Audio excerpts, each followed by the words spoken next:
Mais c'est moi qui vous remercie. On est content. Ça permet de faire parler un petit peu des choses. Bon, on a un tout petit groupe tout jeune, mais du moins, on espère grandir au fil du temps. Ça tombe bien, nous aussi, on est tout jeunes. Donc, on va grandir ensemble alors. Et on va sortir de la pub mutuellement. Bon, voilà, bon, moi je me présente. Donc, c'est Aurélie, une des cofondatrices du groupe Bienvenue à Bienveillancement. Donc, je pense qu'elle a dû un peu vous parler de notre groupe. Ce qu'on fait, c'est qu'on met Oui, en tout à avant les fait. passions, les métiers passions, certains, certaines activités qui peuvent inspirer les gens. On est vraiment tout ce qui est dans le passionnel, hein, vraiment dans tous les sens du terme. Ça peut être du sport et tout. Puis Vous avez tapé la bonne porte. là, aujourd'hui, on est avec vous parce qu'on est là pour parler d'un café solidaire. Donc, moi, ma première question, c'est pouvez-vous nous dire ce qu'est exactement un café solidaire? Alors, techniquement, un café solidaire, c'est un café social dans lequel on accueille toutes les personnes qui viennent s'installer pour prendre un café, soit pour déjeuner. Les tarifs, en général, sont des tarifs qui sont préférentiels. Vous avez une partie adhérent avec aussi idem des tarifs préférentiels, et vous avez aussi ce qu'on appelle des cafés suspendus. Donc, vous avez la possibilité, par exemple, de mettre dans une cagnotte de l'argent, et cet argent peut servir à des personnes qui ne peuvent pas s'offrir de boissons. Donc voilà. Alors nous, pourquoi est-ce qu'on a ouvert un café solidaire? C'est très particulier. C'est un café solidaire pour les aidants familiaux et les personnes en situation de handicap. On a été fortement inspiré par le café joyeux, évidemment.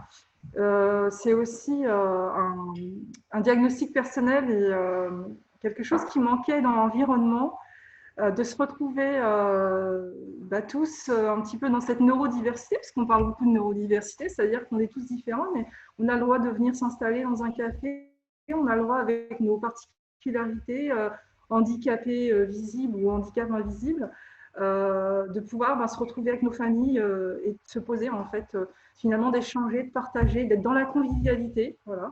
D'accord. Il ne veut pas dire que dans d'autres lieux, on n'est pas accueilli, mais voilà, on est vraiment Là, dans. on met un accent particulier sur les personnes qui ont besoin. Puis en plus, au-delà du café, je pense qu'il y a aussi une écoute, un échange Exactement. qui Voilà, c'est est ça. peut-être pas ailleurs. Parce que c'est vrai que d'aller dans un café lambda avec les bruits, les gens et la Ça peut le type de. perturber certaines personnes, c'est vrai. Après, nous, on a un petit coin canapé. On a un coin qui est assez cocooning, assez sympa, où il a été co-construit avec les habitants du quartier. On est issu du budget participatif. Donc, on a juste lancé l'idée. Puis l'idée, finalement, elle s'est construite avec aussi une volonté des habitants de ce quartier et puis de la ville. Donc ça, c'est important parce qu'il y a vraiment une envergure et puis il y a une demande. Donc, ce n'est pas que mon idée finalement, puisqu'elle a été reprise par les habitants, c'est pour ça qu'on est là. On a réussi aussi, cette idée, on a reçu un prix initiative du collectif Je t'aide. C'était complètement pour nous, parce qu'on est tout jeune en fait, on n'était même pas encore ouvert, mais c'était vraiment l'idée de se réunir et de pouvoir échanger. Et ce prix, ça nous a vraiment aidé à décoller, à pouvoir un petit peu plus décoller. Et parce que c'est pas simple, surtout dans le contexte actuel. Euh, donc voilà, et l'idée aussi, c'est de pouvoir se dire, voilà, qu'est-ce qu'on peut trouver comme endroit de répit, mais aussi comme endroit ressource. Comment est-ce qu'on peut faire? C'est-à-dire que moi, par exemple, je sais que je connais tel et tel praticien, ou j'ai fait telle et telle chose pour telle et telle personne dans cette situation. Pourquoi est-ce que toi, tu n'essaierais pas peut-être ce praticien-là, ou peut-être cette méthodologie? Donc, ça permet aussi de pouvoir se dire, tu sais, d'échanger en fait ce qu'on a testé quelque part, ce qui peut, ce que ça peut apporter, de se dire, tiens, et puis d'avoir quelqu'un en face de nous en fait, qui comprend. On n'est pas dans une administration, on n'est pas chez le médecin, on a des parents, on a des familles qui parlent le même langage, et c'est quelque chose qui est extraordinaire qu'on a découvert. Et moi, j'ai des parents, des familles qui viennent me voir, qui me disent, mais en fait, vous avez juste besoin d'être rassuré dans ce que vous avez mis en place. Ou d'autres qui n'ont pas du tout cette vision-là, qui sont vraiment complètement démunis et qui ont besoin de cette écoute, cette chaleur, cette bienveillance. Surtout les aidants. Enfin, moi, je sais que dans ma famille, j'ai un cas très très dur. J'ai mon neveu qui est autiste et qui a une maladie assez grave neurologique. Alors, ne me demandez pas le nom parce que c'est hyper compliqué. Et je vois même ma belle-sœur et mon frère, ils sont bien contents quand ils trouvent des personnes à qui parler parce que on parle tout le temps des personnes handicapées, mais on parle très peu des aidants. Et les aidants, il faut savoir qu'ils sont noyés sous l'administration, ils sont noyés aussi par les médecins, il y a vraiment des coûts financiers très importants. Donc c'est vrai que d'avoir un endroit où échanger justement sur ces problèmes liés au handicap, c'est vraiment une bonne initiative. Donc moi, ma question, c'est comment vous avez eu l'idée d'ouvrir ce café? Alors, c'est un diagnostic personnel, je ne vais pas trop en dire, mais c'est ce que je vous disais au tout début, c'est que c'est un endroit que je n'ai pas trouvé et que j'avais envie de créer. Voilà, en discutant avec d'autres familles, avec des parents, et de se dire, tiens, si on crée notre lieu finalement, dans lequel on se retrouverait tous, ce qui ne veut pas dire qu'on n'accepte pas les habitants ou les personnes qui viendraient s'asseoir, parce qu'au contraire, en fait, ça permet l'ouverture et de parler de notre situation là, d'aidant, et de dire, voilà, moi, ce que je vis tous les jours, c'est ça. Ce que j'ai, voilà, je suis aidant de mes parents. Mes parents ont la maladie à Cordelevi. Donc voilà, moi j'ai des adhérents, les deux parents qui sont là. C'est très très dur pour eux, mais ils sont là, ils en parlent, mais ils se déchargent. Donc ça leur fait vraiment beaucoup de bien.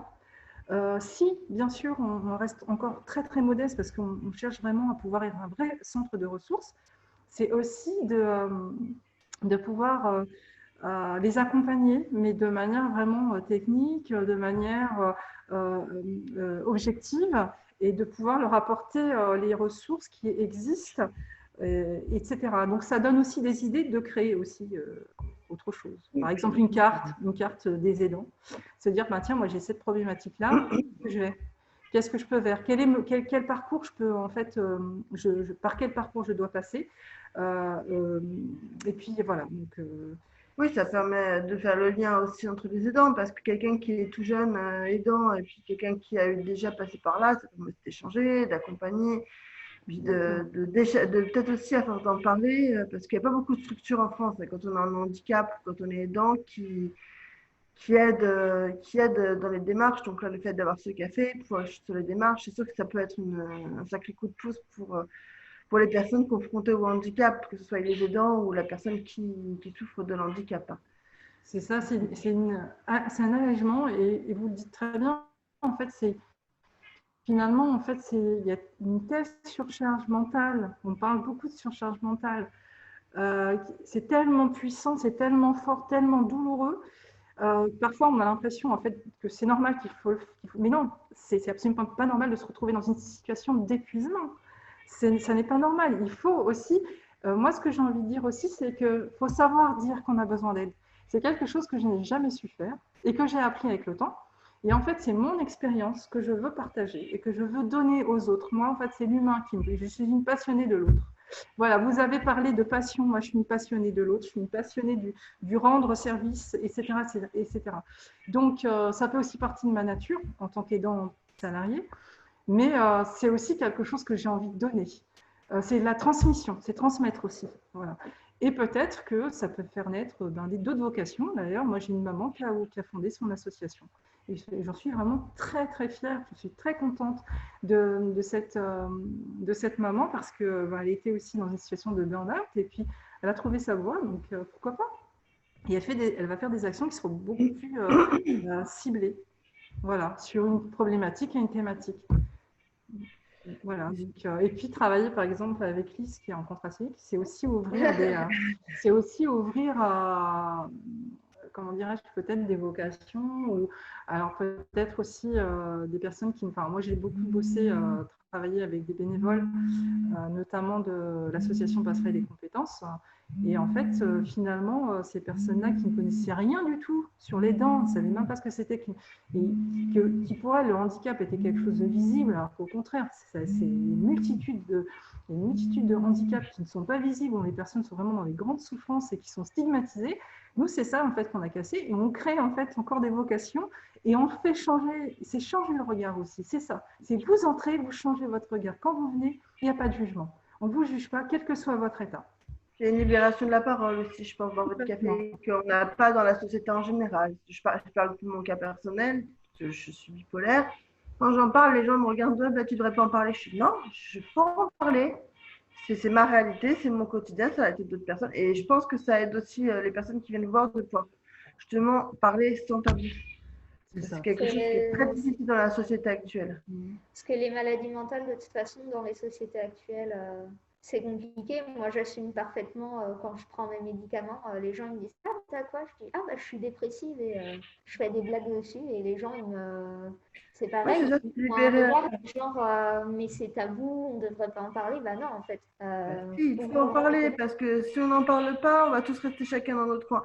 Et c'est justement pour ça que j'admire votre démarche parce que le fait de faire un lieu justement d'échange, d'ouverture d'esprit, c'est magnifique, quoi. On a aussi des personnes autistes. Alors évidemment, moi, l'autisme, c'est quelque chose qui me tient beaucoup à cœur, surtout les adultes, parce qu'on n'en parle pas beaucoup et je trouve que il y a beaucoup de générations sacrifiées. Donc, on a 2 conventions avec des femmes, donc c'est des foyers adultes autistes qui interviennent et qui viennent en fait vendre les cafés. Et c'est assez atypique parce qu'évidemment, vous en avez qui parlent et d'autres qui sont non-verbaux. Et donc, ils communiquent avec des pictogrammes. Donc, alors, il y a des gens qui sont surpris. Bah, tiens, je ne connaissais pas. Voilà, on peut parler, on peut communiquer sans spécifiquement avoir la parole.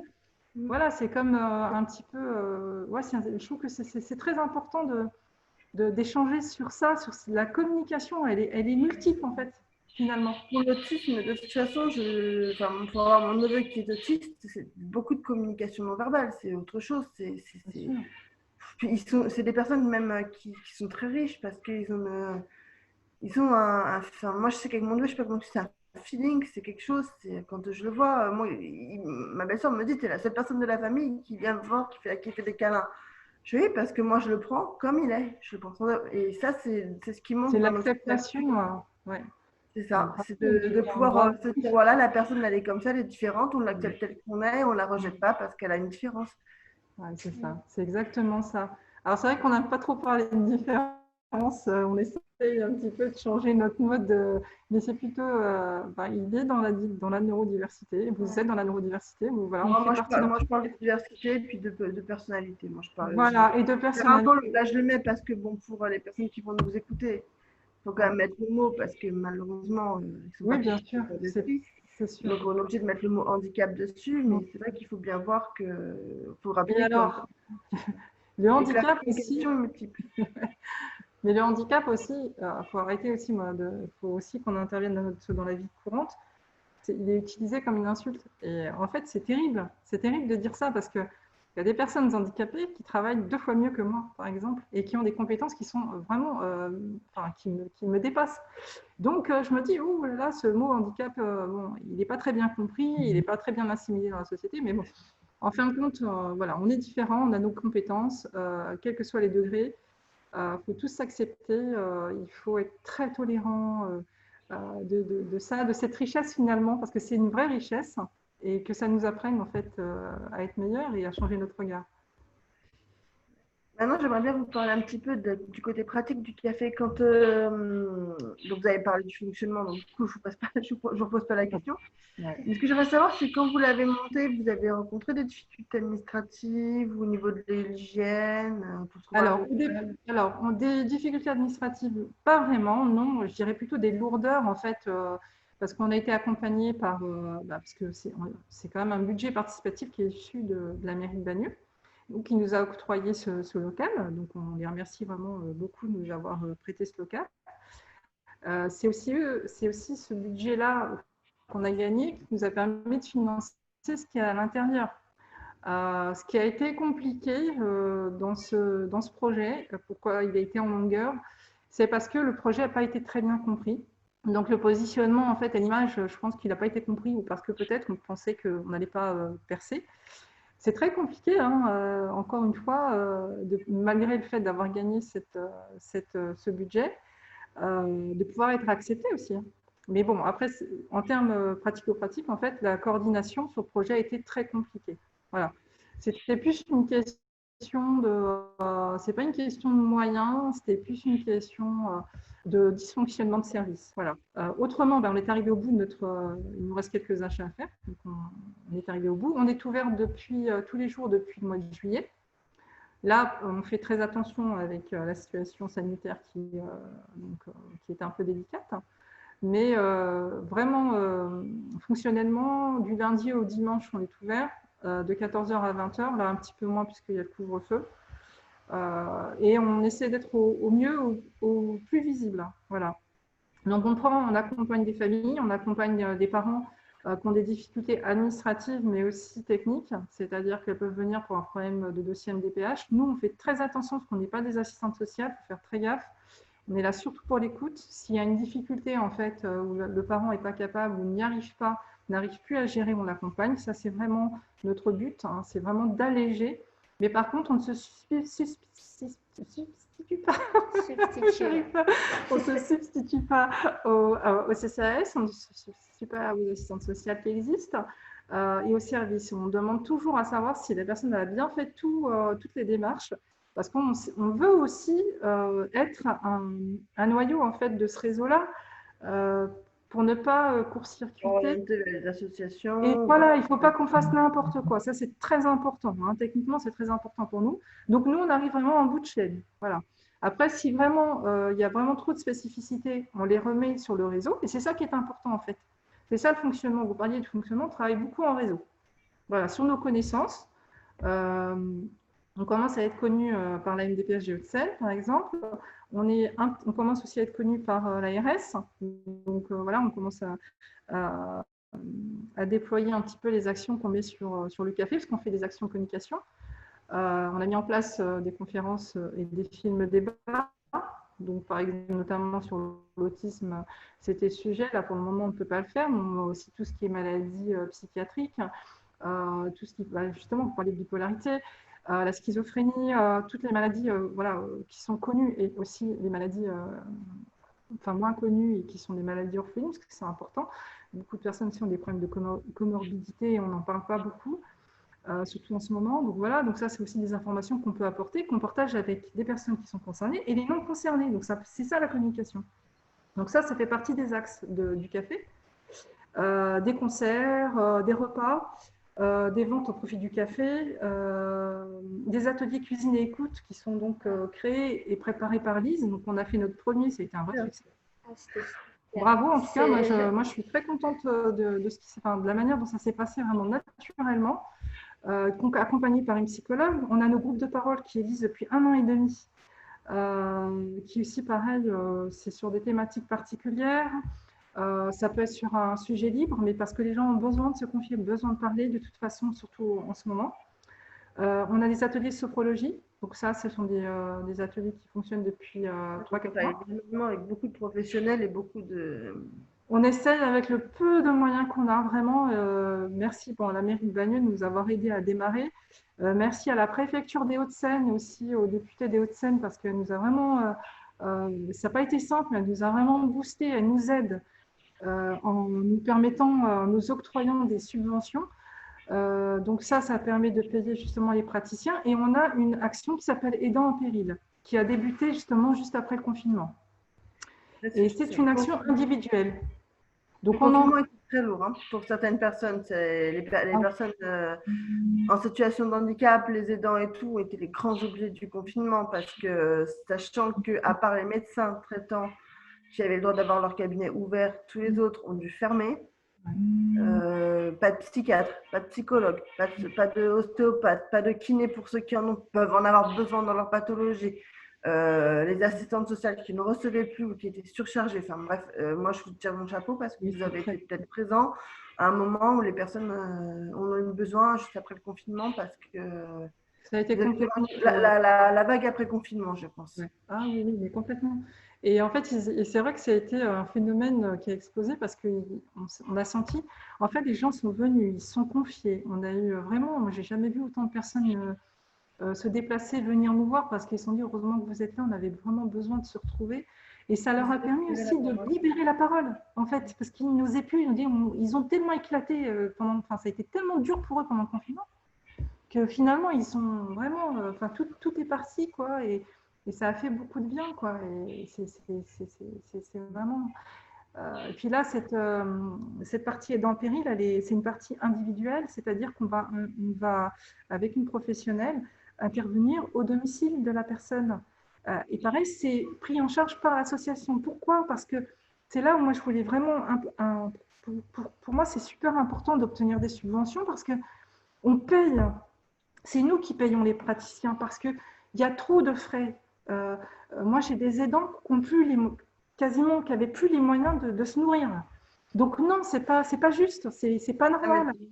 Ça m'étonne même pas.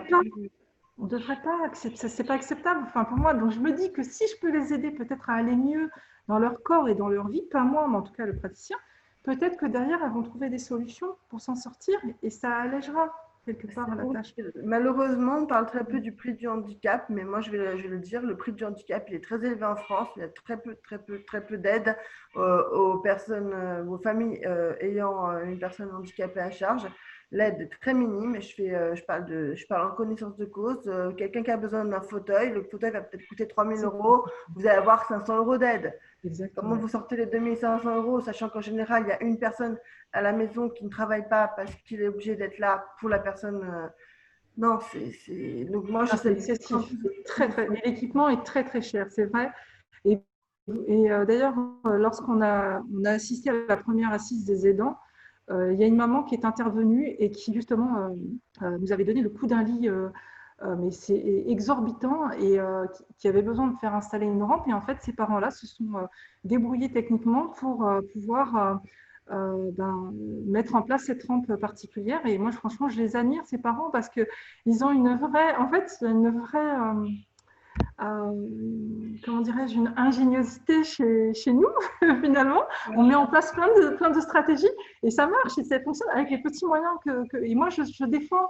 Alors, c'est terrible ce que je veux dire, mais je vais défendre ceux qui ne peuvent pas, ceux qui n'ont vraiment pas les moyens. Et c'est vraiment là-dessus que je veux intervenir et je veux être là pour eux. Et l'association va être là pour eux. Je dis mais bon, c'est l'association qui veut être là pour eux.